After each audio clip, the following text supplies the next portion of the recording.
Hello friends, welcome to my YouTube channel graduation academy. दोस्तों, आप लोगों का मेरे यूट्यूब चैनल ग्रेजुएशन एकेडमी में बहुत बहुत स्वागत है। आज का ये video literary movement and critical terms से रिलेटेड है, जिसमें हम बात करेंगे एलेगरी की। Allegory literary movement and critical terms का बहुत ही इम्पोर्टेंट टॉपिक है। ये इम्पॉर्टेंट है उन स्टूडेंट्स के लिए जिन्होंने बीए या एमए में इंग्लिश लिटरेचर को अपना विषय चुन रखा है। एलेगरी के बारे में पूरा जानने के लिए वीडियो के अंत तक बने रहें, और आपने चैनल को सब्सक्राइब नहीं किया है तो ज़रूर सब्सक्राइब कर लें। तो आइए बात करते हैं एलेगरी की। एलेगरी का मतलब है सांकेतिक कथा, उपकथा, नीति कथा अथवा दृष्टांत। और सिंपल वर्ड में अगर कहा जाए तो allegory is a fable or parable. It has been produced through moral stories and fairy tales. Allegory fable या पैरेबल है, और ये मोरल स्टोरीज या फेयरी टेल्स से रिलेटेड होता है, जिसमें परियों की कथाएं या फिर जानवरों से रिलेटेड कोई कथा सुनाई जाती है, लेकिन उसके साथ साथ एक दूसरी कहानी जो हिडन तौर पर रहती है वो उसके साथ साथ चलती रहती है। It is a kind of narrative story, it is a kind of सब story in which the character and their actions do not give their own meaning but hint about another story। इसमें दो कहानी साथ साथ चलती है। एक तो है सरफेस मीनिंग वाली, जिसका सिंपल सा अर्थ होता है, और एक है उसी स्टोरी में एक हिडन स्टोरी होती है जिसका हिडन मीनिंग होता है। तो एलेगरी में कभी भी दो मीनिंग्स होते हैं, एक सरफेस मीनिंग है और एक हिडन मीनिंग है। और इसको और ठीक से अगर समझना हो तो अगर आपने इंटरमीडिएट की बुक में the ant and the grasshopper पढ़ा होगा तो उसमें दो कहानी साथ साथ चलती है। एक है टॉम रामजे और जॉर्ज रामजे की, और एक कहानी है एक चींटी और टिड्डे की। चींटी दिन भर मेहनत करती है, अपने अनाज के भंडार को भर लेती है, और टिड्डा दिन भर गाना गाता रहता है और मस्त रहता है।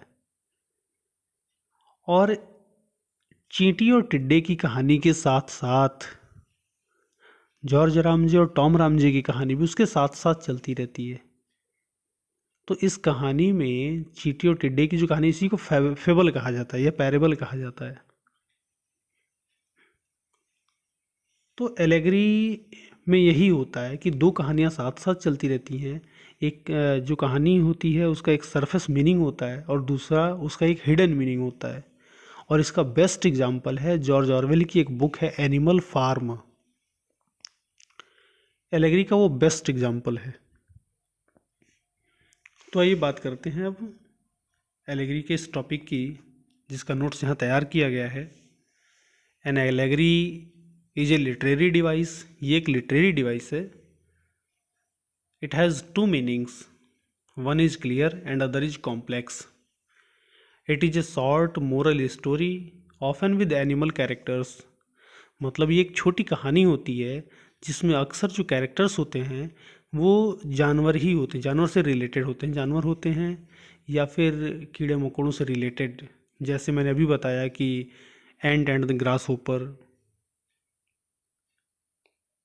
As a literary device or artistic form, an allegory is a narrative or visual representation in which a character, place or event can be interpreted to represent a hidden meaning with moral or political significance. Authors have used it throughout history in all forms of art to illustrate or convey complex ideas and concepts in ways that are comprehensible or striking to its viewers, readers or listeners. तो allegory का जो प्रभाव है वो viewers, readers और listeners पे पड़ता है। The term allegory has been originated from Greek word allegricus which means hints। Allegory की जो उत्पत्ति हुई है वो ग्रीक वर्ड है एलेग्रिकस, उसी से एलेगरी की उत्पत्ति हुई है और इसका अर्थ होता है hints. It is a kind of सब स्टोरी, ये एक उपकथा है। It is a kind of narrative story in which the agent and action do not give their own meaning. इसमें जो एजेंट है और जो एक्शन है ये दोनों अपना ओरिजिनल मीनिंग नहीं देते, ओरिजिनल अर्थ नहीं देते, but hint about another story which hint towards man, object, principle and many other events. In English literature, allegory has been produced through moral stories and fairy tales। English literature में allegory को moral stories और fairy tales से के माध्यम से बताया गया है। एडमंड स्पेंसर की बहुत ही पॉपुलर बुक है फेरी क्वीन, और उस फेरी क्वीन में भी moral, historical and political allegory के तौर पे फेरी क्वीन को लिखा गया है। In the same way, George Orwell's Animal Farm presents the story of the animals in which he proves that absolute power corrupts man। अभी अभी मैंने इसका जिक्र किया था जॉर्ज ऑरवेल की बुक का। अगर आप एलेगरी को बहुत ही बेहतरीन ढंग से समझना चाहते हैं तो फिर जॉर्ज ऑरवेल की जो बुक है एनिमल फार्म, उसको ज़रूर पढ़ें। उसको पढ़ते ही एकदम क्लियर हो जाएगा। एनिमल फार्म में दिया यही गया है कि उसमें जानवरों का एक फार्म है जिसमें हर तरीके के जानवर हैं। कुत्ते हैं, गाय है, भैंस है, घोड़े हैं, ये हर तरीके के जानवर हैं, बकरी वगैरह सब है। एनिमल फार्म का जो मालिक है वो इनको बांध के रखता है और फिर इनका दूध वगैरह निकालता है गाय भैंस का, उसको बेचता है। और जो घोड़े वगैरह हैं तो उनसे वो अपना काम निकालता है, काम करता है, शाम को भूसा वगैरह कुछ दे देता है उनको खाने को। अब 3 कुत्ते हैं जो इसका विद्रोह करते हैं और एनिमल फार्म के मालिक को भगा देते हैं और खुद ही एनिमल फार्म के मालिक बन जाते हैं। लेकिन जैसा कि इसमें लिखा भी अभी आपके सामने जो स्क्रीन पे, एब्सोल्यूट पावर करप्ट्स मैन, तो ये बिल्कुल सही है कि अगर ज़रूरत से ज़्यादा बेहिसाब पावर अगर मिल जाए किसी इंसान को तो वो इंसान को एकदम भ्रष्ट बना देता है। तो वैसा ही उस बुक में भी हुआ है। तो एनिमल फार्म के माध्यम से writer George Orwell Russian revolution के बारे में बताना चाहता है, रूस की क्रांति के बारे में वो बताना चाहता है। तो अगर एलेगरी को आप ठीक से जानना चाहते हैं, ठीक से पढ़ना चाहते हैं, समझना चाहते हैं, तो आप जॉर्ज ऑरवेल की बुक एनिमल फार्म को ज़रूर पढ़िए। Allegory has 2 kinds. एलेगरी 2 प्रकार की होती हैं, हिस्ट्रिकल एंड पॉलिटिकल एलेगरी, और दूसरा है allegory of ideas. Historical and political allegory, पहली जो एलेगरी है वो है historical and political allegory. The very first kind of allegory is historical and political allegory. In such allegories characters and events express imaginary events. इस प्रकार के allegory में character और जो घटनाएं हैं वो काल्पनिक घटनाओं की ओर इशारा करती हैं। फॉर एग्ज़ाम्पल, उदाहरण के तौर पर अगर ये देखा जाए तो जॉन ड्राइडन की बुक है एब्सोलम एंड एकिस्टोफेल, जो 1681 में लिखी गई थी।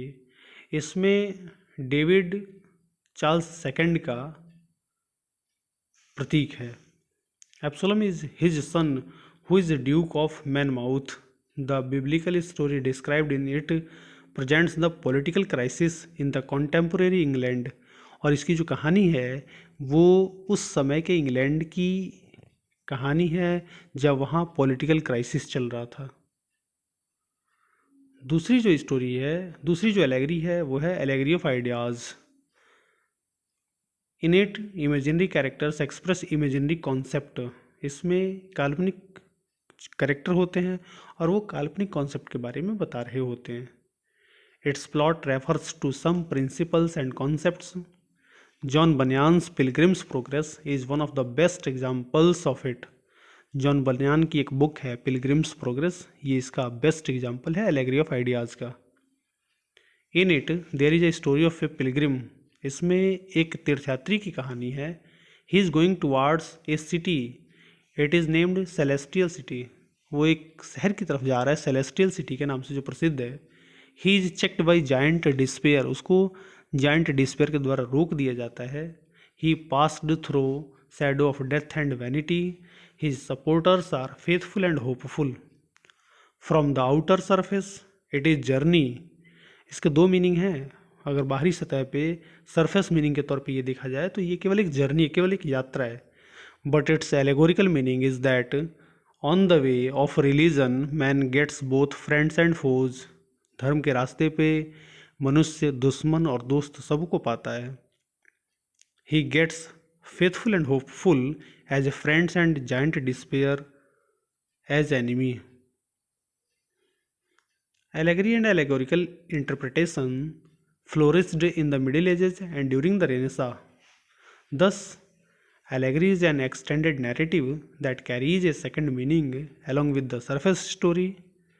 The continuity of the second meaning involved an allegorical structure of ideas or events, frequently historical or political. This extended metaphor distinguishes allegory from mere allusion or symbolic ambiguity. It is often said that allegory both conceals and reveals. Allegory दोनों काम करता है, किसी चीज़ को छुपाता भी है, उसको reveal भी करता है। In political allegory, the author may disguise his criticism or satire for fear of reprisal. But perception of the analogy between the narrative and contemporary events reveals that the intended meaning in Orwell's Animal Farm, on the other hand, the political allegory of Bolshevik Revolution, and one of the delights of the in short, allegory is not only a literary mode but extension a method of critical analysis as well. तो allegory के दो meaning होते हैं, surface meaning और hidden meaning. Surface meaning में कहानी कुछ और चल रही होती है और हिडन मीनिंग है जो उसकी सांकेतिक कथा होता है, जिसमें कहानी का जो मूल भाव है वो सांकेतिक कथा के माध्यम से राइटर बता रहा होता है। ये पोइट्री और प्रोज दोनों में पाए जाते हैं। तो यही आज का टॉपिक था, एलेगरी। मिलते हैं कल फिर एक नए वीडियो के साथ, कुछ नई जानकारियों के साथ। तब तक के लिए धन्यवाद।